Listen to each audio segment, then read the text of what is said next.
காலைக்கர்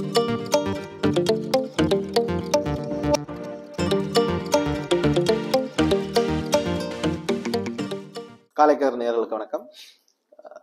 இன்னும் ஒரு நாட்டு நடப்பு அரசியல் அரட்டை நிகழ்ச்சியில் உங்களை சந்திக்கிறோம். வழங்குவோர் நான் அனுராஜ், என்னுடன் இருப்பவர் காலைக்கர் பிரதம ஆசிரியர் பிரேமானந்த் அவர்கள்.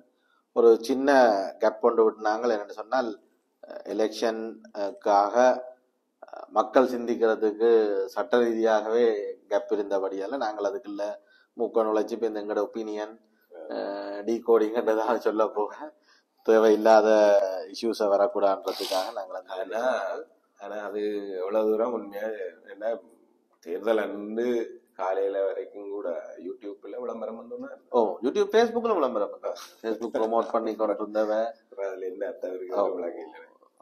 ஏன்னா இந்த முறை தேர்தல் முழு காலப்பகுதியிலையுமே பாரம்பரிய ஊடகங்கள்னு சொல்லப்படுற பத்திரிகைகள்லயோ அல்லது தொலைக்காட்சியிலேயோ செய்யப்பட்ட விளம்பரங்களோட ஒப்பிட்டா சமூக ஊடகங்கள்ல செய்யப்பட்ட விளம்பரங்கள் தொகை அல்ல அதுக்கு செலவழிக்கப்பட்ட தொகை தான் கூட கூட கூட எல்லாரும். அப்படி பார்க்கும்போது நீங்கள் அமெரிக்காலத்துல அதை கட்டுப்படுத்துறதுக்கு வழி இல்லையா? மொத்த பிரச்சாரம் அதுக்கெல்லாம் நடந்தோன்னு இல்ல. உண்மையான அன்னைக்கு அதை கட்டுப்படுத்தி இருக்கலாம். என்ன சொன்னா, பெய்ட் அட்வர்டைஸ்மெண்ட்ஸ் எலெக்ஷன் அட்ன்ற ஒரு கேட்டகரிக்குள்ளேயே தான் அதை ப்ரொமோட் பண்ணுது ஃபேஸ்புக் எல்லாம், எஸ்பெஷலி ஃபேஸ்புக். எனக்கு இதுண்ட சிஸ்டத்துல தெரியல, யூடியூப் சிஸ்டம் தெரியல. ஃபேஸ்புக்கை பொறுத்த வரைக்கும் அந்த அந்த ஆப்ஷன்களால தான் போயிடும். அப்ப இவர்கள் நேரடியா அந்த ரிக்வெஸ்ட்டை வச்சிருந்த இத்தனை தேதி இத்தனை மணிக்கு பிறகு பெய்ட் அட்வர்டைஸ்மெண்ட்ஸ் போட முடியாது என்று சொல்லியிருந்தாங்க. அப்புறம் ஸ்பான்சர்ஷிப் சொல்லி ஸ்பான்சர் பண்ணி போடுறேன்னு சொல்லியிருந்தாங்க. அதுகள் போட முடியாதுன்னு சொல்லியிருந்தா அதை ஃபேஸ்புக் கண்டிப்பா இம்ப்ளிமெண்ட் பண்ணி இருக்கும். அதான் நானும் அப்படிதான் நினைக்கிறேன். ஒரு அக்ரிமெண்ட் அவையோட செய்திருக்கோம். இவன் அப்படி இல்லாம வழக்கம் போல இந்த மீடியாக்களுக்கு தங்களோட ரூல்ஸ் அண்ட் ரெகுலேஷன் அனுப்புற மாதிரி அனுப்பி போட்டு பேச மற்றது இப்ப இதுல இன்னொரு ரீசன் நடந்திருக்கலாம் அப்படின்னு சொன்னா, இவ்வளவும் செய்ய தெரிஞ்ச என்பிபி இந்த ஐடி விங் அதுக்கு இது செய்யக்கூடாதுன்னு இல்ல. பட் அவர்களுக்கும் அது அட்வான்டேஜா இருக்கும். அவர்களும் ஏற்கனவே அவர்களுடைய போன முறையான வெற்றியும் இந்த சமூக ஊடகங்கள் வாயிலாகத்தான் உறுதிப்படுத்தப்பட்டது. அந்த சமூக ஊடகங்கள் இல்ல, அண்டு காலையில வரைக்கும் இல்ல முதல் நாள் பின்னேரம் இரவு வரைக்கும் எஸ்எம்எஸ் வந்துள்ளாரு. அது என்ன டெலிகாம்களாலே போகுது டிஜிட்டல் ப்ரொமோஷன். அப்ப இவர்கள் அதை ஒரு ஆளை நிப்பாட்டு தாங்கட ப்ரொமோட் பண்ண இல்லாதன்ற ரீசனால அவர்களுக்கு அது தங்கட சைட்ல அந்த வேவை கிரியேட் பண்றதுக்கு பெரிய சப்போர்ட் பண்ணபடியால மேபி திட்டமிட்டு என்பிபி கவர்மெண்ட் கூட அதை கண்டும் காணாமல் இருந்திருக்கலாம். லவ் பண்ணி இருக்க முடியாது டெக்னிக்கலே. கண்டும் காணாமல் இல்லனா என்பிபி கவர்மெண்ட் கண்டும் காணாம போகலாம். தேர்தல் ஆணைக்குழு என்ன செய்ததுன்றத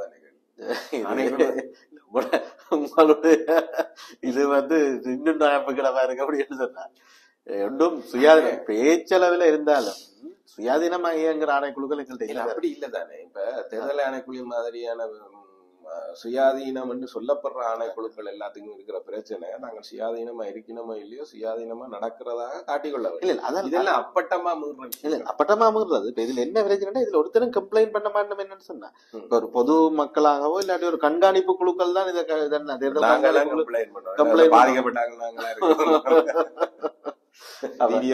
போடாமல் நாங்கள் நேர்மையா நடந்து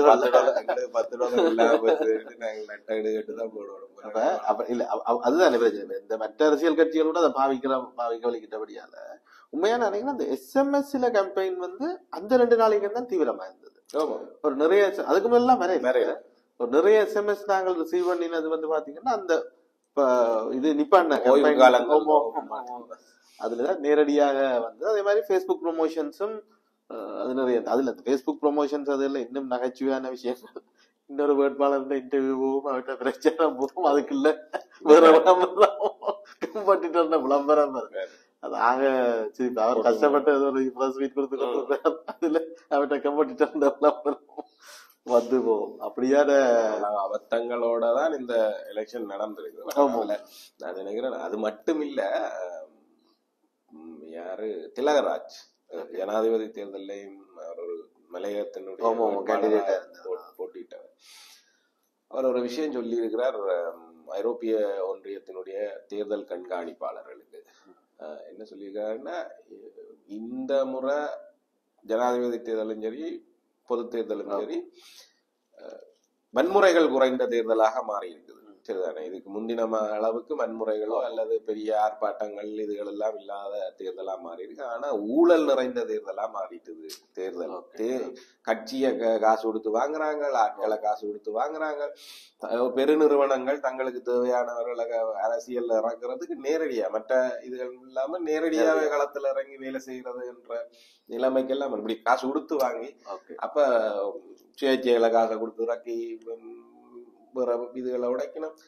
இதெல்லாம் பெரும் ஊழல். இந்த நீங்க மற்றதெல்லாம் அதை நிப்பாட்டி போட்டு இந்த மாதிரி ஊழல் செய்து ஒரு தேர்தல் நடத்துறதுல என்ன பிரயோசனம் இருக்குதுன்னா அந்த அது ஒரு நியாயமான இதோட சேர்த்தா அப்படி பார்க்கும்போது இதுவும் ஒரு ஊழல். நீங்க எல்லாருக்கும் இந்த காலம் சொல்லி ஒன்று அறிவிச்சுட்டு இப்ப பரப்புரைகளுக்கான ஓய்வு காலம் மக்களை சிந்திக்க விடணும் எல்லாம் சொல்லி போட்டு போஸ்டர்ஸ கிழிச்சு எல்லாம் எடுத்து போட்டு ஆனால் கையில இருக்கிற கஜெட்ல டெய்லி டெலிவரிக்கான அந்த எல்லாத்தையும் அனுமதிக்கிறதுண்டா அது அதை விட பெரிய ஊழல் இல்ல. மற்றது உண்மை அதுல நான் பார்த்த விஷயம் நாங்கள் முதல் யோசிச்சது ஓகே வெளிநாட்டுல இருக்கக்கூடிய பேஸ்புக் பேஜஸ்ல ஓரளவுக்கு ப்ரொமோட் பண்ணுவோம் ஏன்னா இங்கத்திய சட்டங்கள் அவர்களை அப்படி இல்ல. இங்க லோக்கல்லயே அது ஒரு அவ்வளவுத்துக்கு ஏன் இந்த தேர்தல் ஆணைக்குழு கண்டுகொள்ளாமல் விட்டது? அதை பற்றி தேர்தல் கண்காணிப்பு குழுக்கள் இது கூட பெரிய கண்டனங்கள் வந்த மாதிரி தெரியல. பாப்போம் அவருடைய கடைசி அறிக்கைகள்ல என்ன சஜஷன்ஸ் கொடுக்க போயிடலாம்ன்றதுல பாப்போம் என்ன செய்யணும் அதுல. ஓகே சரி, இப்ப நாங்கள் தேர்தல் முடிவுகள் எல்லாம் வந்துட்டுது. எல்லாம் வரையில ஓரளவுக்கு தேர்தல் முடிவுகள் வந்துட்டுது. இப்ப உண்மையா நாங்கள் இது யாழ்ப்பாணத்தை பொறுத்த வரைக்கும் யாழ்ப்பாணம் நாங்கள் எங்களுடைய டிஸ்கஷன்ஸ் இதை வச்சுக்கணும். இந்த கத்துக்கொண்ட மொத்த வித்தைகளையும் கொட்டினாலும் மக்கள் அப்படியே பெல்டி அடிச்சு நாங்கள் எங்களுடைய இந்த கல்குலேஷன் எங்களுடைய மேத்தமெட்டிக்ஸ் எக்ஸாக்டா பொருந்தி இருக்குது. நாங்கள் இந்த யாழ்ப்பாணத்தை யாழ்ப்பாணத்தை கேட்க போறோம்னு சொன்னா யாழ்ப்பாணத்தை பற்றி நாங்கள் ஒரு தனி எபிசோட் செய்திருக்கோம். அதுல நாங்கள் சொல்லியிருந்த மேத்ஸ் சரியா இருந்தது. மக்களோட மனங்கள் நிறையவே மாறி இருக்கு. நாங்கள் கணக்கெடுக்காத 2 குரூப் அதாவது நாங்க அதை அப்படி சொல்ல முடியாதுன்னு நான் நம்புறேன். என்ன ஒரு அலை இருக்குது என்றது எங்களுக்கு உண்மையாவே தெரியும். நாங்கள் எங்களுடைய பதிவுகள்ல மிக தெளிவாக திரும்ப சொன்னாங்க நிச்சயமாக ஒரு சீட் ஜேவிபிக்கு போகும் என்றதை சொன்னாங்க. அதுக்கான தர்க்க ரீதியான காரணங்களையும் சொன்னாங்க. அது அரசுக்கு வரப்போயினோம். அதனால இந்த ஜேவிபி இபிடிபி மற்றது அங்க தரப்புகளுடைய வாக்குகள் எல்லாமும் வாக்குகள் ஒரு பகுதி போகும். அப்படிதான் சரியானவாசி அப்படி போயிட்டு பெரும்பான்மை போயிருக்கு. இல்ல இவருக்கு 17,000 ஓட்டு தான் கிடைச்சிருக்கு. இபிடிபி 45,000 ஓட்டு எடுத்து அது அப்படியே பெனிஃபிட்டுக்காக அரசோட சேர்கிறவர்கள் வர்றவர்கள் எல்லாரும் உடனடியாக அங்க தாவீனம் என்று அந்த நிலைமையில அதுக்கு அடுத்த நிலைமைகளுக்கு போகலாம்ன்றது இருந்தாலும் அதை ஊக்குவிக்கிறதான்றது ஒரு கேள்வி. ஆகவே அத தேசியம் தமிழ் தேசியம் என்ற ஒரு ஒன்றுல நாங்கள் திரும்ப அதை நாங்கள் உடன்படுறோம் என்றதை எப்படியோ வெளிப்படுத்தி வந்திருக்கோம். நாங்க சங்க திட்டினா என்ன அல்லது வேற யார இதுக்கு முதல்ல திட்டினது இல்லை. ஆனால் அவர்களுக்கு பாதகம் என்று நினைக்கக்கூடிய விமர்சனங்களை நாங்கள் முன்வைக்கும் போதும் கூட ஜனாதிபதி தேர்தலில் சங்க நிறுத்தப்பட்ட போதுனா நாங்கள் என்ன சொல்லி இருக்கிறோம்னா இந்த நேரத்துல இந்த நகர்வு தவறானது, அதை முன்னெடுக்கப்பட்ட விதம் தவறானது. தமிழ் தேசியத்தினுடைய ஒருங்கிணைப்பு அல்லது தேச கட்டுமானம் தேசத்தின் திரட்சி என்றதுகள் கண்டிப்பா தேவை. இப்ப இங்க நாங்கள் இந்த கணிப்புல என்பிபி தான் முன்னுக்கு வரும் மூண்டை எடுக்கும் என்றது அதுக்கு நேர் எதிரான ஒரு விஷயம், ஒரு முடிவு. அப்ப அதை ஊக்குவிக்க இயலாது நாங்க. கண்டிப்பா. ஆனால் கல்குலேஷன்ஸ் சொல்றோம். இதுதான் யார் வந்தாலும் ஒருவேளை முன்னணியா இருந்தா கூட 1 2 வரணும் அல்லது 3 வந்துட்டா இந்த நிலையெல்லாம் ஒன்றுதான் வர்றதுக்கான வாய்ப்புகள் இருக்குது. அதுதான் நடந்தும் இருக்குது. என்ன பலருக்கு அது பெரிய அதிர்ச்சியா இருக்குது.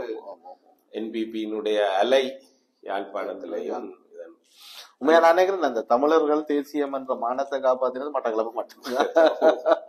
மட்டக்களப்பு இல்ல, கிழக்கு முழுவதும் காப்பாத்தி இருக்குன்னு சொல்லணும். ஏனென்றால்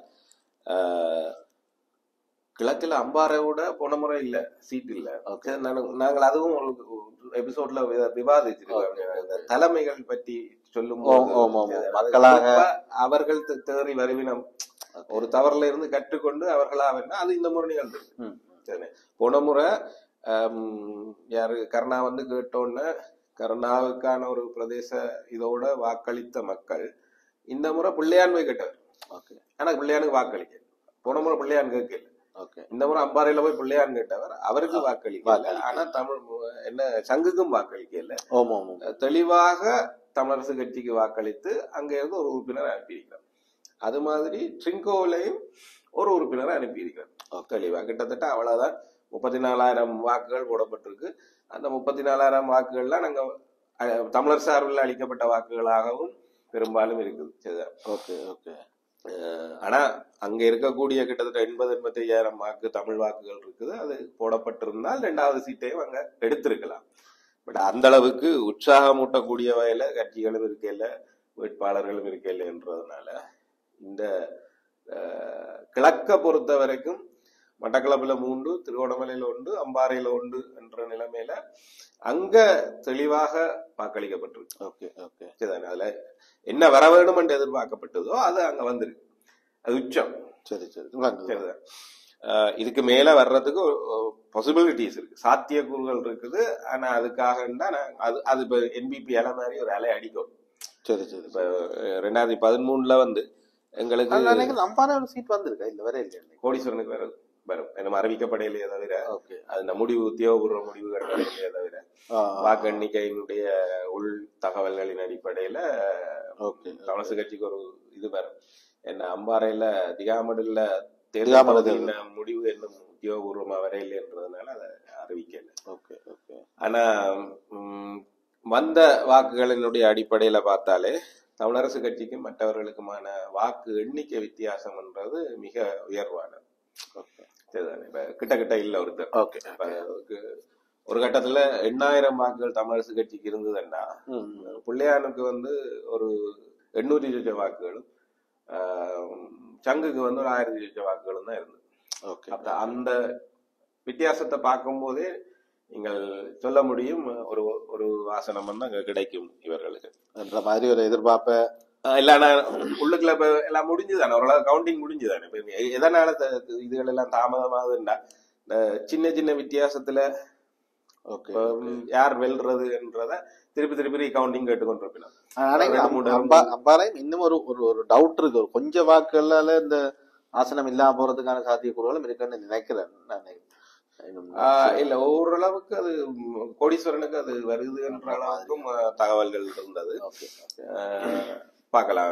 சில நேரங்கள்ல நான் அறிந்த வரைக்கும் இதுவரைக்கும் எனக்கு கிடைத்த தகவல்களின் அடிப்படையில அம்பாறையில ஒரு இது தமிழரசு கட்சிக்கு கோடீஸ்வரனுக்கு அந்த விருப்பு வாக்குகள் அவர்தான் முன்னணியில இருக்கிறார்ன்ற வரைக்கும் இல்ல. அதான் ஒப்பீட்டளவுல 12 ஆசனங்கள இருக்கக்கூடிய வடக்கு மாகாணத்துல 2 ஆசனங்கள்லாம் கைப்பற்றக்கூடிய அந்த தமிழரசு கட்சியாக கிழக்க பொறுத்த வரைக்கும் 16 ஆசனங்கள் கொண்ட கிழக்கு மாகாணத்துல வந்து இதுவே 4 ஆயிடுச்சு. அது திருவோணமலையும் இதுவும் சேர்ந்து 4 ஆயிட்டது. அம்பாறை வந்து அடிஷனல் 5 மாதிரி இருக்கலாம். இதுவரைக்கும் அவர்களுக்கு 6 ஆசனங்கள்லாம் உறுதிப்படுத்தப்பட்டிருக்கு. தேசிய பட்டியலோட சேர்ந்து 7 வரலாம். அம்பாறை வந்தா 8. அம்பாறை அநேகமா ஏனென்றால் அவர் போன சங்கு வேட்பாளர் அரியநேந்திரனுடைய ஒரு பதிவும் பார்த்தோன்னா அதுலயும் அம்பாறை ஒரு ஆசனம் இல்ல. அதான் நாங்க ஒரு கொஞ்சம் வாக்குகளால சில தவறி போகலாம். அந்த காம்படிஷன் வேற கட்சிகளோட பக்கமா இருக்குதுன்னு நினைக்கிறேன். அது எப்படியும் இருக்கும். அது நிறைய முஸ்லிம்கள் தனி கட்சியாக கூட்டணியா கட்சிகளோட அதனால அங்க அதுக்கான வாய்ப்புகள் இருக்குது. ஆனா இந்த போக்கின் அடிப்படையில பார்க்கும்போது அந்த வாக்களிப்பு போக்கு இருக்கு, தமிழர்களுக்கு வாக்களிக்கிற அந்த போக்குகளை பார்க்கும்போது எப்படியும் ஒரு ஆசனத்தை அவர்கள் கைப்பற்றதுக்கான வாய்ப்பு இருக்குது. ஏன்னா அதுல ஒரு 10,000 வாக்கு தமிழரசு கட்சி எடுக்கும் போது ஒரு 5,000-6,000 வாக்குகளை மற்ற கட்சிகள் எடுக்குமா இருந்தா சொல்லலாம், இது சாத்தியப்படாம போகலாம். ஆனா இதுல அவ்வளவு டிஃபரன்ஸ் இருக்குது. 8,000 இருக்கும்போது இவருக்கு 2,000 இல்ல 1,000 இல்ல. நான் மற்ற தமிழ் கட்சிகளோட சொல்லல, மற்ற பெரும்பான்மை கட்சிகள் முஸ்லீம் கட்சிகளோட நான் காம்படிஷன்ல சில கை நழுவி போகலாம் தமிழர் பிரதிநிதித்துவம் என்ற தமிழ் கட்சிகள் கைப்பற்ற இல்ல அங்கத்தைய பட்டனின் படி அல்கரிதத்தை நாங்கள் அங்க இருக்கிற தமிழ் மக்கள் ஓரளவு வாக்களிக்கக்கூடிய தமிழ் மக்கள் ஓரளவுக்கு ஒரு புவி மையத்துல எல்லாத்தையும் சேர்த்தினமா இருந்தால் மற்ற சமூகங்களை பற்றி கவலைப்படுத்தவில்லை. அவர்கள் அதை அடிக்க முடியாது. ஒரு சீட்டை மட்டும் அத செக்கோன்றது நாங்க ஒரு குவி மையத்துக்கு போனோம்னாலே போதும் என்றது அங்க அது சிதற நாங்க ஏற்கனவே காய்ச்ச அது. அதனால 7 அல்லது தேசிய பட்டியலோட சேர்த்து 8 சாத்தியக்கூறுகள் இருக்குது. ஆனால் இன்னும் 4 அவர்களுக்கு கிடைத்திருக்க வேணும். உண்மையில அத என்பிபி இழந்திருக்கணும். நாங்க வாக்களிக்க கூடாதுன்னு சொல்லியே இந்த மக்கள் என்பிபி ஆதரிக்க கூடாது என்று சொல்லியே கடைசியில அவர்கள்ட்டயே அதை இழந்திருக்கணும். அப்படி பார்த்தோம்னு சொன்னா 2 யாழ்ப்பாணத்துல 2 ஆசனங்கள் வன்னியில ஒன்று இல்லாட்டி 2 ஆசனம் வன்னியிலையும் விளக்கப்பட்டிருக்கிறதுதான். வன்னியிலையும் 3 ஆசனங்களும் இங்கே 3 ஆசனக்கூடிய பெற்றிருக்கலாம். என்ன அவர்கள் நெருக்கமான போட்டியா கொடுத்திருக்கணும். வாக்கு அடிப்படையில ஆசனங்கள் அடிப்படையில பார்க்கும்போது பெருவீழ்ச்சி என்றாலும் வாக்கு அடிப்படையில பாத்தீங்கன்னா யாழ்ப்பாணத்துல ஒரு 20,000-22,000 வாக்கு வித்தியாசத்துலதான் என்பிபி 2 ஆசனங்கள் 17,000 வாக்கு வித்தியாசம். வெறும் 80,000 இங்க 63,000 மற்றபடியால வெறும் 17,000 வாக்குகள் வித்தியாசத்துல அந்த 17,000 ஒருத்தருக்கு சீட்டும் பெறுது. இல்ல வேற இல்ல சாரி 27,000 சீட் பெறுது. பட் அந்த 17,000 வித்தியாசத்துலதான் தோக்கினோம். 2 சீட்டை தோக்கினோம். 2 சீட்டை நாங்கள் அதைத்தான் கால்குலேட் பண்ணாங்கன்னா அந்த 60-80 வரும்னு சொல்லி பேசினாங்க. அதங்கமே மாறி வந்துட்டு அவைக்கு என்பிபிக்கு 80 இங்க எங்களுக்கு அதான் நாங்க கால்குலேஷன்ஸ் கண்டிப்பா கீழே இருந்து வரும்போது இப்படிதான் வரக்கூடும்ன்றது எல்லாத்தையும் இதன்றது தமிழரசு கட்சியினுடைய சரிவு கண்டிப்பா இருக்கும்ன்றதும் எதிர்பார்க்கப்பட்ட ஒன்று. ஆனா கடைசி வரைக்கும் அவர்கள் தங்களுடைய கட்சிக்குள்ள ஆனா உட்கட்சி வெளியில கொண்டு வந்திருந்து குழாயடி சண்டை ஆக்குறத நிறுத்தாம விட்டதனுடைய நிச்சயமா இல்ல. அம்பாறைய பொறுத்த வரைக்கும் ரிசர்ச் வந்துட்டுது, கன்ஃபார்ம் பண்ண ரிசர்ச் வந்துட்டுது. தமிழரசு கட்சிக்கு ஒரு சீட் அது உறுதியா கிடைக்குது. அப்படி என்ன 7 ஆசனங்கள் மாவட்ட ரீதியான ஆசனங்கள் 7, அதாவது யாழ்ப்பாணம் 5, வடக்குல 2, தேசிய பட்டியல் ஒன்றுக்கான சான்ஸ் இருக்குது. கண்டிப்பா வரும் நம்பர்ஸ் ஓகேயா இருக்குன்னு நினைக்கிறேன்.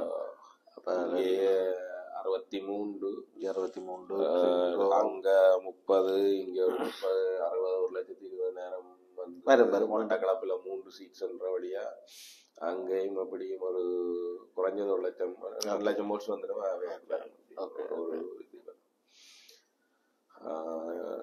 அதனால தமிழரசு கட்சி ஒட்டுமொத்தமாக தன்னுடைய போன முறை வத்து வச்சிருந்தது. இந்த முறை அது 8ஆம் ஆறுது என்ற நிலைமை தான். ஆனா போன முறை தமிழ் தேசிய கூட்டமைப்பாக பத்து வச்சிருந்தது. ஓகே, அப்படி பார்த்தா போன முறை யாழ்ப்பாணத்துல தமிழரசு கட்சி இல்லாத ஒரு எம்பி இருந்தவர், வன்னியில தமிழரசு கட்சி இல்லாத 2 எம்பி, 2 பேரும் இல்ல தமிழரசு கட்சிக்கு ஒரு எம்பி தான், ஒரு தமிழரசு கட்சி இல்லாத ஒரு எம்பி இருந்தார். 2 வினோவும் இருந்தது, செல்வம். ஓகே ஓகே, 2 பேர் எம்பியா இருந்தாரு. அதனால அந்த பெரிய டிஃபரன்ஸ் நினைக்கிறேன். மட்டக்களப்பு தான் இந்த மாதிரி ஸ்கோர் பண்ணி, மட்டக்களப்பும் அம்பாறையும். மட்டக்களப்புல போன முறை 2 தான் இருந்தது, இந்த முறை 3 இருக்கு. அம்பாறை ஒன்று வந்து ஓரளவுக்கு 2 இழந்திருக்கணும். யாழ்ப்பாணத்துல 1 இழந்திருக்கணும். யாழ்ப்பாணத்துல 2 இழந்திருக்கணும் டெக்னிக்கலி. இல்ல தமிழரசு கட்சிக்கு போன முறை எம்பி தான் இருந்தது, இந்த முறை 8 1 கூட வந்தது.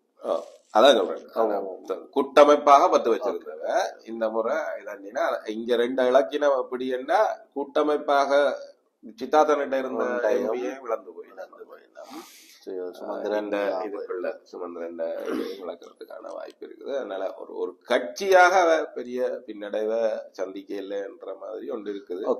யாழ்ப்பாணத்துல அது ஒட்டுமொத்தமாக ஒரு தேசியம் நேரடியாக தமிழ் மக்கள் ஒரு தெற்கு அரசியல் கட்சிக்கு வாக்களிக்க கூடாது நாங்கள் தனித்துவமாக எங்களுடைய தாயக கோரிக்கை எங்களுடைய தனித்துவத்தை நிலைநாட்டி நாங்கள் வாக்களிக்க வேண்டும் என்று அவர்கள் முன்னெடுத்து வந்த பிரச்சாரத்துக்கு விழுந்த அடி. ஆனா தமிழரசு கட்சி தனியொரு தமிழரசு கட்சியாக என்று பார்த்தா அது பெரிய சரிவென்று சொல்ல முடியாது. ஆசனங்களின் அடிப்படையில் அந்த முடிவு சாதகமான முடிவாக பார்க்கப்படக்கூடிய நிலைமை தான் இருக்குது. ஆனால் கூட்டாக நின்று எடுக்கிறது. ஆனா இப்ப எல்லாரையும் சேர்த்து பார்த்தோம்னா ஒருவேளை இங்க 8 வந்துடுது,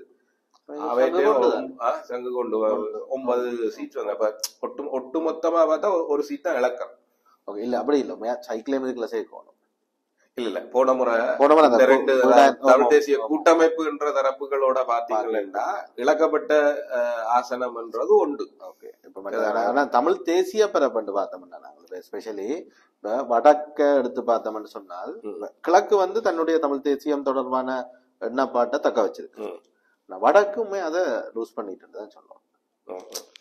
எப்படி என்று சொன்னால் வடக்குல பாத்தீங்கன்னு சொன்னா எங்களுக்கு போன முறை இருந்த ஆசனங்களோட ஒப்பிட்டு பார்க்கல நாங்கள் இழந்திருக்கலாம்.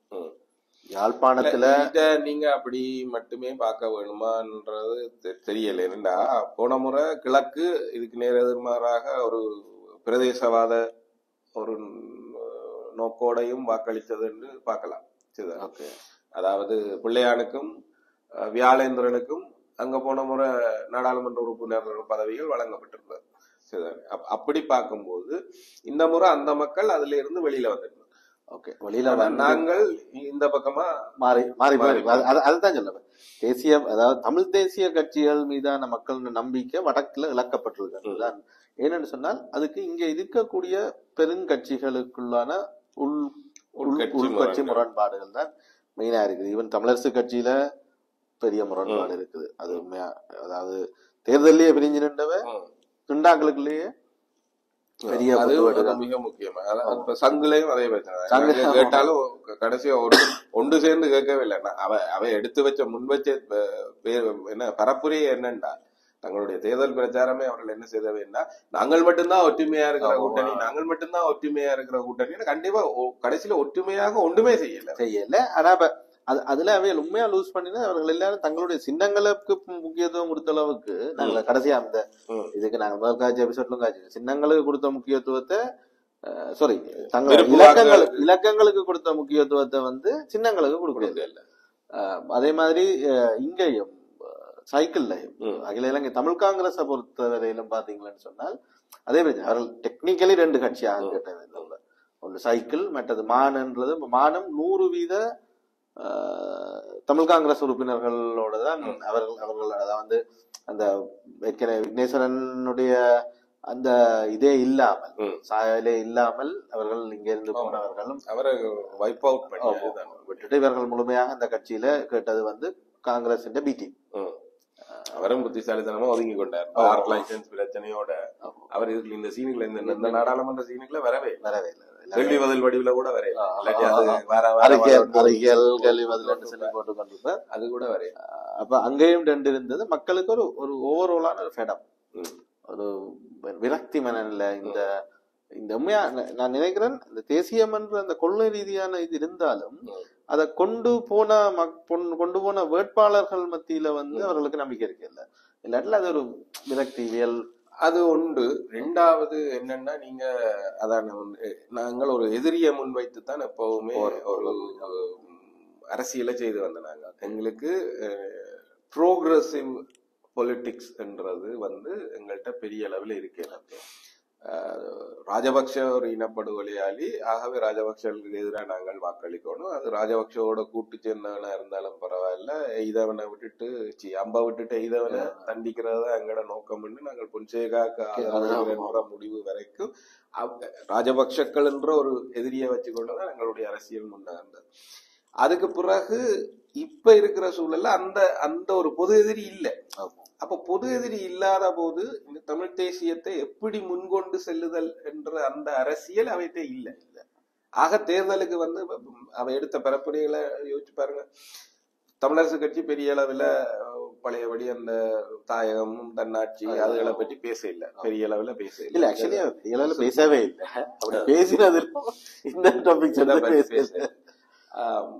தமிழ் தேசிய முன்னணி, மக்கள் முன்னணி வந்து தன்னுடைய பிரச்சாரம் எல்லாத்துலயும் என்ன திரும்ப திரும்ப சொல்லிச்சுதுன்னா, இவை ஏற்கனவே ஒரு அரசமைப்புக்கு ஓமண்டுட்டு வந்துட்ட ஆக்கள், இவைய அனுப்பினீங்கள் என்றால் திருப்பி அந்த அரசமைப்பு தான் வரப்போகுது, அதனால நீங்க அவையை அனுப்பாம எங்களை அனுப்புங்க என்றுதான் கேட்டவே ஒழிய இந்த மக்களுடைய அந்த விருப்புக்கும் இதுக்குமாக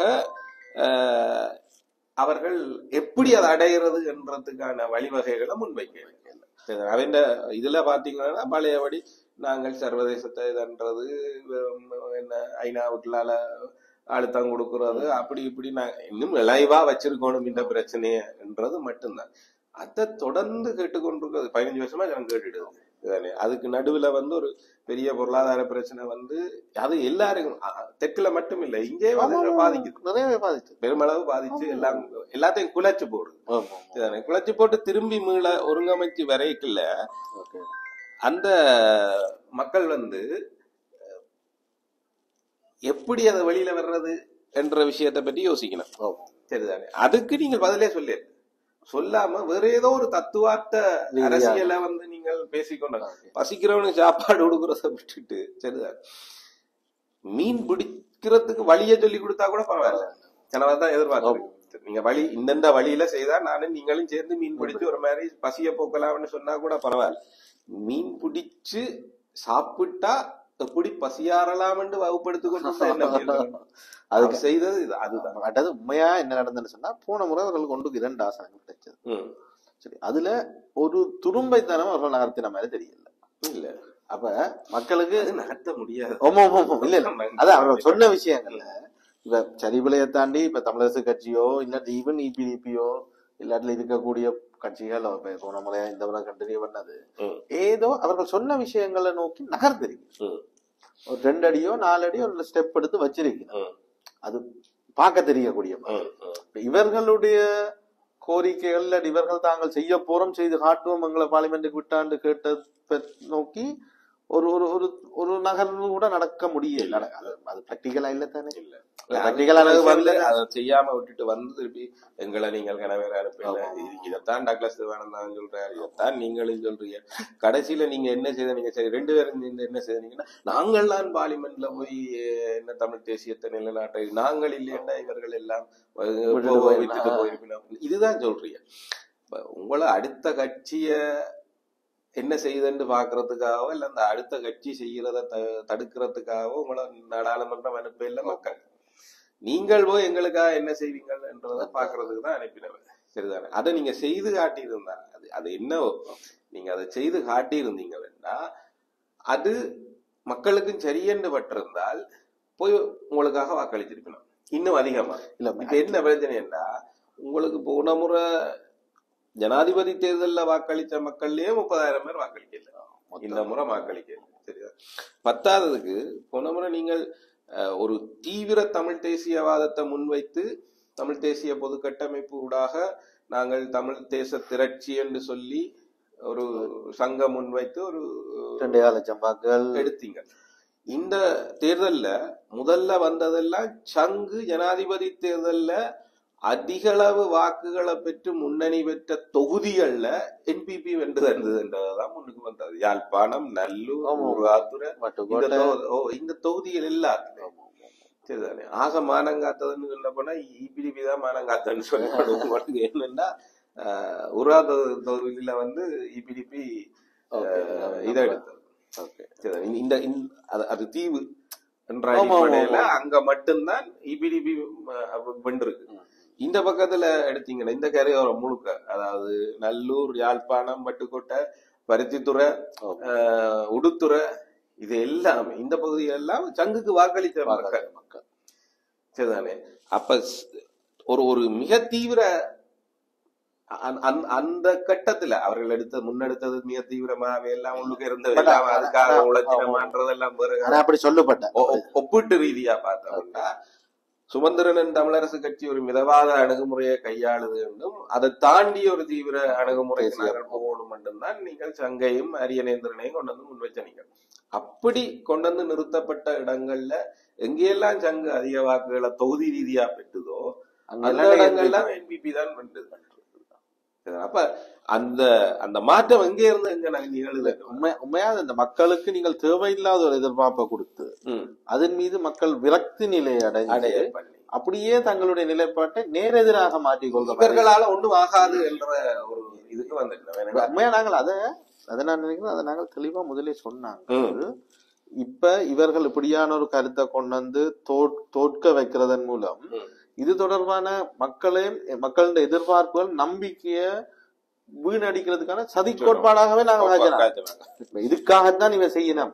அதுக்கு வேற சில பின்புலங்கள் இருக்கலாம், மற்றொரு சந்தேகங்களா பின்னாங்கள். பட் அது சரி விளைக்கா பல இல்ல, நாங்கள் பின்புலம் இருக்கோ இல்லையோ கடைசியா அது நடந்து. அப்ப அதாவது இந்த எங்களுடைய தேசியம் தேச கட்டுமானம் என்ற விஷயங்கள் எல்லாம் இனிமேல் என்ன சொன்னா ஒரு ஏற்கனவே தோத்து போனோம். எங்க பேரவையில தமிழ் மக்கள் பேரவையில வந்து தோத்து போனோம். திரும்ப இந்த முயற்சி இருக்கு, கண்டிப்பா வெற்றியை நோக்கியதாக இருக்கணும் என்றதுல தமிழ் தேசிய மக்கள் பேரவையினுடைய அனுபவத்தின் அடிப்படையில மிக தெளிவாக சொன்னாங்க. இந்த கட்சிகள் நம்பக்கூடியவைகள் அல்ல, இந்த கட்சிகளோட சேர்ந்தீங்கன்னா உங்களுக்கு கண்டிப்பா முதுகுல குத்துவார்கள் என்றதும் சொன்னாங்க. அதெல்லாம் நடந்து, அதெல்லாம் அப்படியே நடந்து. அதுல திருந்தல திருப்பியும் அதே கட்டமைப்புக்கு போறோம், நாங்கள் திரும்பவும் அதே வேலையை செய்ய போறோம், இந்த கட்சிகள் எல்லாம் தூக்கி கொண்டு ஒற்றுமையாக போறோம்ன்றது கதையிலதான் என்ன இருக்கிற. இப்ப கட்சியில உண்மையா அப்படி செய்யல. அவர்களுக்கு அவர்கள் ஏன் அதன் செய்வினம் என்று யோசிக்கிறான் என்று சொன்னா, இப்ப கட்சிகள் எல்லாம் மிக மோசமான ஒரு தோல்வியில நிக்கிறான். அப்ப எங்க கூப்பிடும் போதே நாங்கள் வரோம் என்று போற அளவுக்கு இல்ல. டெக்னிக்கலி பார்த்தோம்னா உண்மையாக தோல்வியான்றது ஒரு கேள்விதான் நினைக்கிறேன். ஏதாவது ஒன்று அதுவும் பேலன்ஸ் பண்ணி கொண்டு வரும்போது தெரியல. இப்ப சும்மா எப்படி பாருங்க, யாழ்ப்பாணத்துல இருந்து போகக்கூடிய 6 பேரும் தமிழர்கள் தான். ஓகே, இந்த கட்சியில போனாலும் தமிழர்கள். வன்னியில இருந்து போன முறை 3 தமிழர்கள் போயிருக்கலாம். சரிதானே? இந்த முறையும் தமிழரசு கட்சி சார்பில் ஒரு ஆள், தமிழ் தேசிய என்ன ஜனநாயக தமிழ் தேசிய மறந்து போனோம். என்பிபி சார்பில் தமிழால் போறதுலயும் ஒருத்தர் தமிழால் தான். சரிதானே? அப்ப அங்கே 3 தமிழ் பிரதிநிதித்துவம் என்றது அப்படியேதான். எந்த பக்கத்தால போயினம் என்றது மட்டும்தான். இப்படித்தானே நாங்கள் போறவர்களுடைய தாய்மொழி இல்லாட்டி பேச்சு மொழி தமிழா இருக்கிறதுக்காக நாங்கள் அவளை தமிழர்கள் சொல்லி அரசியல்ல கால்குலேட் பண்ண கூடத்துல ஒரு சின்ன சிக்கல் தானே. என்னதான் சொன்னாலும் இப்ப டக்ளஸ் ஆனந்தாவையோ அங்கஜன் ராமநாதனையோ போன முறை தமிழர் பிரதிநிதிகளாக போன முறையும் அப்படியா அவர்கள் எல்லாம் உள்ளடக்கித்தான் அந்த கணக்கா சொல்றேன். சரி, அப்படி பார்க்கும்போது வன்னியில இருந்து போன 3 தமிழ் எம்பிக்கள் போயிருக்கணும்னா அவர்கள் அதுல ஒன்று குறையுது எங்களுக்கு. ஆனா 3 தமிழ் எம்பிக்கள் போயிடும்.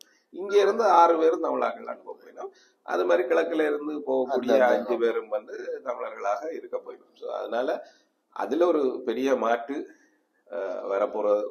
அந்த கிழக்கு தமிழ் பிரதிநிதிகள் என்று சொல்றவர்கள் வந்து தனியா தமிழரசு கட்சிக்காரர் தான் இன்னொரு போயிருக்கோம். அப்படி தமிழர் பிரதிநிதிகளாக போன எல்லாரும் தமிழரசு கட்சியை சேர்ந்தவங்க தான் போயிட்டு ஒரு வித்தியாசமான ஒரு ஈக்குவேஷன்ஸை கிரியேட் பண்ணுது.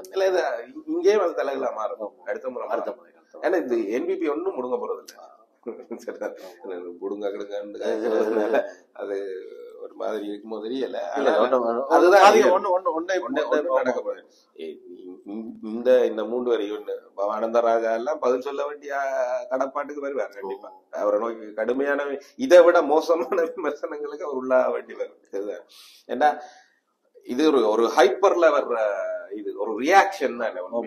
எங்களுடைய ஆட்கள் செய்திருக்கக்கூடிய செயல்களினுடைய விளைவால வந்த ஒரு மாற்றம்.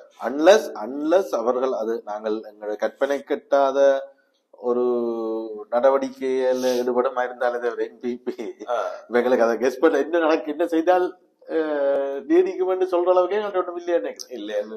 ஆனா அதுல சிக்கல் இருக்குது என்னன்னா, என்பிபி அப்படி ஒரு பெரும் மாற்றத்தை அல்லது ஒரு அணுகுமுறை மாற்றத்தை உண்மையான சிஸ்டம் சேஞ்ச கொண்டு வர முடியுமா என்பிபியாலன்றது ஒரு கேள்வி. அதே என்னன்னா வந்திருக்கக்கூடியவர்கள் புதியவர்கள். சரிதானே? இவர்கள் தங்களுடைய மக்களுக்கு பதில் சொல்றதுல இந்த முறை அவதானமா இருக்கு. இப்ப மக்களை ஏமாத்துறதுல பழக்கப்பட்டவர்கள் இல்ல தானே. பழக்கப்பட்ட அரசியல்வாதிகளா இருந்தா நல்லதா அப்படின்ற மாதிரி இருக்கும். பட் இவர்களுக்கு தாங்கள் எடுத்து வைக்கக்கூடிய ஒவ்வொரு முன்வைப்பும் அடுத்த தேர்தலை நோக்கியதாக எப்போதுமே அது ஒரு 50% அதை நோக்கிய மைண்ட்ல அது எப்பவுமே இருக்கும். அப்படி இருக்கும்போது இவர்களால ஒரு பெரிய டிரான்ஸ்பர்மேஷனுக்கு போக முடியுமா? இவர்கள் தங்களுடைய நிலைகளை தக்க வச்சு கொள்ளணும், இதன்றோனும் கொள்ளணும். அதுவும் எங்களுக்கு இங்க எங்களுடைய பிரதேசத்தில இருந்து போற எம்பிக்கள் கூட அவர்கள் முதல் அங்கே ஒரு ரெப்போவை கிரியேட் பண்ணணும். அதாவது உண்மையிலே அதிகார வர்க்கத்தினோட இல்லாட்டி அதிகாரத்துல இருக்கக்கூடியதோட அது கிரியேட் பண்ணி இவர்களுடைய ரிக்வெஸ்ட அங்க கொண்டு போய் சேர்க்கறதுக்குள்ளே ஒரு டைம் போயிடும். அதுக்கு பிறகு அவர்கள் அந்த கோரிக்கைகளை அவர்கள் அங்க பரிசீலிக்கணும். இன்னும் ஒரு மிக முக்கியமான விஷயம் இருக்கு. அது எங்களுடைய வரலாற்றுல ரத்தத்துல ஊறி போனது என்னன்னா, இப்ப ஒரு பெருவெற்றிய என்பிபி பெற்றிருக்குது. இந்த பெருவெற்றிக்கு எதிராக அடுத்த முறை இதை வீழ்த்தோணும்டா அவர்களை துரோகியாக்குறது மட்டும்தான் இருக்கிற எல்லா எதிர்கட்சிகளுக்குமான ஒரே வழி, ஒரே ஆயுதம், தெரிந்த ஆயுதம். அதான் இவர்களும் செய்தது. 30 வருஷத்துல இந்த ஆட்சிக்கு வர்ற வரைக்கும் அவர்களும் செய்து வந்தது அதேதான். அத அவர்கள் திருப்பி செய்விடும். ஒரு சின்ன உதாரணத்துக்கு சொன்னா, மாகாண சபைகள் தேர்தலை நடத்தி அதுக்கு போலீஸ்காணி அதிகாரத்தை கொடுக்க போறதாக ஒரு நகர்வுக்கு என்பிபி அரசாங்கம் போகுமா இருந்தா இவர்கள் எல்லாம் நாட்டை பிரிச்சு கொடுக்கிறார்கள்னா எல்லாரும் ரணில் உட்பட கண்டிப்பா சரிதானே. ஏனென்றா அவர்களுக்கு செய்ய வேண்டிய அரசியல் அது மட்டும்தான். இப்ப ரணில், நாமல், ராஜபக்ஷ, அங்கால சஜித், இன்னொருத்தர் இருக்கிறாரு பெரியவர் எங்கட கம்பன் விமல் வீரவன், எல்லாரும் கூட்டு சேர்ந்து கட்டுவிடும், உண்டாக கூட்டு சேர்ந்து. இவர்கள் என்பிபி அவர்கள் எல்லாருக்கும் ஒரு பொது எதிரியா மாறும். உடைக்கணும். இப்ப எப்படியோ என்பிபி உடைக்கணும்னா இது நடக்கும். எப்படி ராஜபக்சவ 2015 உடைக்கிறதுக்கு எல்லாரும் கூட்டி சேர்ந்து கொண்டினமோ அது மாதிரி யோசிச்சு பாருங்க. அப்போ அப்படிதான் இருந்தது. எப்படி 69 லட்சம் வாக்குகளை எடுத்த கோட்டாபாயாவை துரத்தி அடிக்கிறதுக்கு மீதி எல்லாரும் ஒன்று சேர்ந்துச்சு. ரணிலும் சேர்ந்து வராது. அப்படியான ஒரு சூழலுக்கு திரும்பவும் போவிடும், போய் அதை செய்விடும். அப்ப அந்த மாதிரி ஒரு சூழல்ல என்பிபி இங்க எங்களுக்கு தீர்வு தரும் என்றது ஒன்னும் ஈஸியான வேலை அல்ல. இப்ப இந்த எலெக்ஷனுக்கு முதல் செய்த மாதிரி சில பாதைகளை, சில காணிகளை விடுவிக்கிறதுக்கும், அதே மாதிரி சில காவலரன்களை நகர்த்துறதுக்கு ரிமூவ் பண்றதுக்கான வேலைகளை தான் செய்யலாமே தவிர பெரிய அளவில் அது மாதிரி தமிழ் அரசியல் கட்சி என்ன கைதிகள் விடுதலை என்றது உண்மையில தமிழ் அரசியல் கைதிகள் விடுதலை இன்னொரு 8 பேரோ 7 பேர் தான் இருக்கிறாங்க. அதுல 4 பேரோட 6 பேர் தண்டனை கைதிகள். ஏற்கனவே வழக்கு தீர்ந்து தண்டனை அனுபவிச்சு கொண்டிருக்கிறார்கள். அவர்களுக்கு பொது மன்னிப்பின் கீழே மட்டும்தான், பொது மன்னிப்போ மன்னிப்பின் கீழே தான் அவர்கள் விடுவிக்கப்படலாம். அதுல ஏதோ பொது மன்னிப்பில் ஏதோ பிரச்சனை ஒன்று. பொது மன்னிப்பு கொடுத்தா, அரசியல் கைதிகளுக்கு பொது மன்னிப்பு கொடுத்தா இந்த குற்றங்கள் செய்த எல்லாருக்கும் பொது மன்னிப்பு கொடுக்கறதுன்ற மாதிரி ஒரு கான்செப்ட் வந்திருக்காங்க. சோ அதனால அதல்ல, ஜனாதிபதி சிறப்பு மன்னிப்பு, அதன் கீழே அவர்களை விடுவிக்கிறது என்றது மட்டும்தான். அது இவர் எடுப்பாரா என்றது இருக்கு. அது அவ்வளவு ஈஸி இல்லை. அவர்கள் செய்யாம போகும்போது இந்த தேர்தல்ல இந்த தேர்தல் காலம் முடியும் போது, அடுத்த தேர்தலுக்கு வரும்போது இந்த மக்களுக்கு விரக்தி இன்னும் இப்ப இருக்கிறத விட மோசமா இருக்கு. இதுக்கு அதுவே பரவாயில்ல என்றது சரிதான். சோ அதனால மக்கள் திரும்ப மட்டக்களப்புல என்ன நடந்திருக்குமோ அல்லது கிழக்குல என்ன நிகழ்ந்திருக்குமோ அந்த மாற்றம் உடனடியாக நகரும். அக்கறைக்கு இக்கரை பச்சை நிலைமையில அவர்கள் பச்சையா இருக்கிறதுனால ஒரு டக்குன்னு மாறி பார்க்கலாம். அவர்கள் போன முறை மாறின மட்டக்களப்பு மக்கள் இந்த முறை இவர்கள் இந்த முறை தெளிவடைஞ்சிருந்தாங்க. அது மாதிரி இந்த முறை ஒரு குழப்பத்துக்குள்ளாயிருக்கிறார் இவர்கள். அந்த குழப்பத்தில இருந்து அது இயல்பில நடக்கக்கூடியதுதான். அது மிகப்பெரிய மாற்றம் அல்லது அதிசயங்கள் நடக்கும். நாங்கள் கற்பனை கட்டாத அதிசயங்கள் நடந்தால்தான் அந்த மாதிரியான ஒரு நிகழ்வு நடக்கலாம். அப்படி நடந்துட்டுதுன்னா அந்த எங்களுடைய கற்பனை கெட்டாத அதிசயம் என்பது இந்த நாட்டின் விடிவு தானே. அதுல தமிழ் மக்களுக்கும் அதுல பிரச்சனை இல்லை. அதுக்கு பிறகு தேவையும் இல்லை. நாங்கள் வந்து தூக்கி கொண்டு தெரியணும். இந்த நாடு சிங்கப்பூரா மாறிட்டுதான்டா கிட்டத்தட்ட சொல்யூஷன் தானே. அது உண்மையா சிங்களவர்களுக்கும் அதுதான் பிரச்சனை. இப்ப அவர்கள் எங்கள் மீதான இவ்வளவு வன்மத்தோட இருக்கிறதுக்கு அவர்கள் கஷ்டத்துக்குள்ள இருக்க நாங்கள் நல்லா இருக்கலாம்ன்றதான் பிரச்சனை. அவர்கள் நல்லா வந்துட்டோம்டா ஒரு நிலையில நாங்கள் நல்லா இருந்துட்டு போறதை பற்றி அவர்களுக்கு எந்த வித ஆட்சேபனைகளும் இருக்குமான்னு தெரியல. அது மட்டுமே அல்ல. இல்ல நான் சொல்றேன் சாதாரண மக்கள் அரசியல்வாதிகளை விடுங்க, அவர்களுக்கு புண்ணு இருந்தா தான் எடுக்கலாம். அதை தாண்டி அவர்களுக்கு ஒரு அதிகாரம் சார்ந்து அது ஒண்ணும் சும்மா இல்ல தானே. இப்ப அமெரிக்கா மாதிரி ஒரு 200 வருஷ வரலாறு இல்ல, இது 2000 வருஷம். இன்னும் ராமாயணம் கதை கணக்கெடுத்த 5000 வருஷத்து. அப்ப பிளட் லைன்ல அது டிஎன்ஏக்கு எல்லாம் இருக்கிற அவர்களை பொறுத்த வரைக்கும் எங்களோட கலாச்சாரம் கலாச்சாரங்களும் அவர்களுக்கு ஒரு இரிட்டேஷன் மீன்ஸ் நல்லா இருக்கிறோம்ன்றது வந்து ஒரு அவர்கள் அதை உள்வாங்க.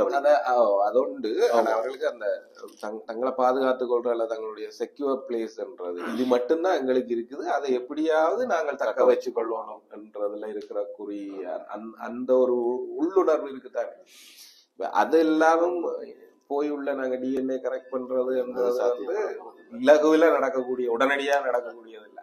அதெல்லாம் நிகழ்ந்துட்டா உண்மையா அதுக்கப்புறம் என்னது தேவை ஒண்ணும் இல்லதானே. அதான் இந்த இந்த இந்த எலெக்ஷன் முடிவுகள் வந்து உண்மையா வடக்க பொறுத்த வரைக்கும் ஒரு பெரிய ஒரு சேஞ்ச் என்று சொல்லி ஒரு மக்கள் மனம் ஒரு நான் நினைக்கிறேன் எல்லா குழப்பங்களுக்கு மத்தியில என்ன செய்யறன்னு தெரியாமல் ஒரு முடிவு. மற்றது எங்களுடைய அந்த தேசியம் இல்ல எங்களுடைய அந்த வளமையான ஓட்டத்துல டூ மெனி சாய்ஸஸ் மக்களுக்கு வந்துட்டு. அப்ப அதால இப்ப பாத்தீங்கன்னு சொன்னா இங்க நிறைய சாப்பாடு கடை இருக்கு, எல்லாம் எங்கட டைப் ஆஃப் சாப்பாடு கடை. பீட்சா ஹட் வந்தோன்னா லைன்ல இருந்து சாப்பிடுறோம் அந்த மாதிரி ஒரு இது. அதான் இப்ப அப்படி இல்ல. இப்ப அந்த வெளிநாட்டுல இருந்து கூட்டி கொண்டு போனாலும் இப்ப அந்த பீட்சா ஹட்ல வந்து அவ்வளவு கிரௌட் இல்ல. ஏன் திரும்ப எங்களுடைய ட்ரெடிஷனல் ஷாப்ஸ் அதே மாதிரி தான் இந்த இந்தியால இருந்து வந்த பிரியாணி கடை அந்த அளவுக்கு கூட்டம் இல்ல. ஆனா போன உடனே ஓகே இங்க டூ மெனி சாய்ஸ் இருக்கு, அங்க போறதா இங்க போறதான்றது ஒரு இந்தியான்னு ஒரு சாய்ஸ் தானே. அப்படி போயிருக்குன்னு நினைக்கிறேன். தொடர்ச்சியாக அடுத்த தேர்தலில் இப்ப மட்டக்களப்பு மக்கள் அதாவது கிழக்கு மாகாண மக்கள் தெளிஞ்ச மாதிரி எங்கட வடக்குலேயும் திரும்ப மீள் தெளிவு வந்து தேசிய நோக்கி மக்களோட பார்வைகள் சரியான பார்வைகள் இருக்கும். நம்மள என்ன சொன்னா இப்ப இந்த நிறைய காளான்கள் வந்து இல்லாமல் போயிடும் நினைக்கிறேன். அடுத்த முறைக்கு இவ்வளவு சொல்ல முடியாது. போன முறை 33 இந்த முறை 43. அதுக்கு முதல்லையும் பாத்தீங்களா என்னன்னு கிட்டத்தட்ட 27. ஆனா இந்த சேஞ்சஸ் ஒன்றும் நடக்க இல்லை. இந்த மாதிரியான ஒரு எண்ணிக்கை குறைவா இருந்தாலும் அதான் சொல்றேனே, அது வெறுமனே அந்த இந்த கட்சிகளுடைய பின்னடைவு அதுக்கு காரணம், தெளிவான காரணம் இருக்குது. சரிதானே? ஆமா நிச்சயமா. அது கிட்டத்தட்ட இந்த நாங்க அதை முதலும் பேசி இருக்கிறோம் ஒரு எபிசோட்ல.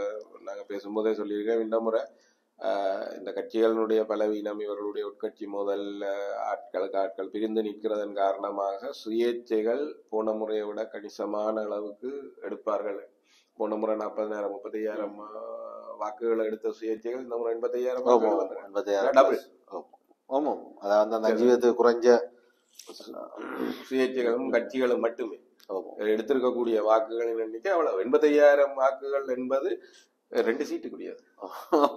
2 முழுமையா எடுக்க கிட்டத்தட்ட 80,000 தான் என்பிபி எடுத்த 3 சீட் எடுத்திருக்காங்க போனஸோட சேர்த்து. 2 சீட் வந்தது 80,000. இது 85,000 வாக்குகள் என்றது அதுக்கு மேலதிகமா. இதுக்குள்ள இந்த பிரதான கட்சிகள்ல பிரதான கட்சிகள்ல குறைந்த கட்சிகள் என்று சொல்லப்படுற மான், மற்றது இபிடிபி இந்த மாதிரி கட்சிகள வாக்குகளை விட்டு அவை வேற இன்னொரு 30,000 மான் சீனுக்கு வரையில மானம் இந்த 85 போயிட்டுதான். இபிடிபி தான் அதுல ஆசனம் 5% மேலே எடுத்து ஆசனம் கிடைக்காத ஒரு கட்சின்னு சொன்னா இபிடிபி மட்டும்தான். அதுல ஒரு 17,000 இன்னும் மேலதிகமா இருக்குது. சோ அப்ப அந்த மாதிரி 22,000 இல்ல 17,000 22,000 மக்கள் மாதிரி இருந்தது. ஓகே, அப்படின்னா 17,000 இன்னொன்று இருக்கு. ஓகே ஓகே, 2 கட்சி இருக்கு. அதனால மானன்னு சொன்னாங்க. இபிடிபியும் மானுமா இருக்கும். அவ 22 எடுத்தா இவ 17,000 ஒரு கட்சி இருக்கு. ஓகே ஓகே, 17,310 வாக்குகளோட ஒரு கட்சி இருக்குது. சரிதானே? அதை பார்ப்போம். ஆனா இன்னொரு விஷயம், இந்த இழுபறி 22,000 அடுத்து வந்து சின்ன டிடி. ஓ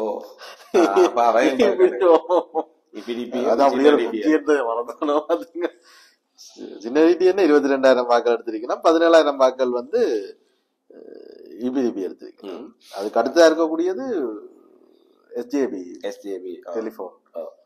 அதுல அந்த ரெண்டு விஷயம் என்னன்னா, சின்ன டிடிஎன்ஏயும் தமிழரசு கட்சியும் சேர்ந்து கேட்ட போது வாங்கிய எண்ணிக்கையை விட அவர்கள் தனித்தனியே கேட்ட போது வாங்கிய எண்ணிக்கை வந்து கூடுதலாக இருக்குதுன்னு படுது எனக்கு.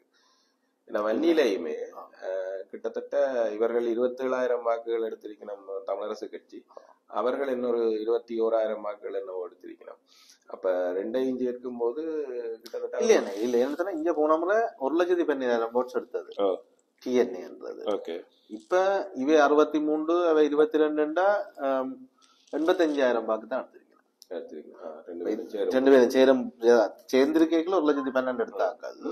இந்த முறை தனித்தனியா எடுத்து கூட்டைக்குள்ள இதண்டி சொன்னா அங்க 80,000 வாக்கு, இன்னொரு 7,000 வாக்கு கூட்டணும். நீங்க மாம்பழத்தின் வாக்கள் 7,000 கூட்டினாலும் 92,000 இருந்தாலும் 20,000 வாக்கள் குறையத்தான் எடுத்திருக்கணும். இல்ல அதுக்கு இந்த கட்சி குழப்பங்கள்லாம் வாக்களிக்காம விட்டார்கள் எண்ணிக்கை ஒரு 30 முறை 68 தான், 68%. இல்ல 30,000 பேர் இந்த முறை அந்த அது 30,000 பேர் வாக்களிக்க இல்லத்தான். அதுல மாட்டவில்லை.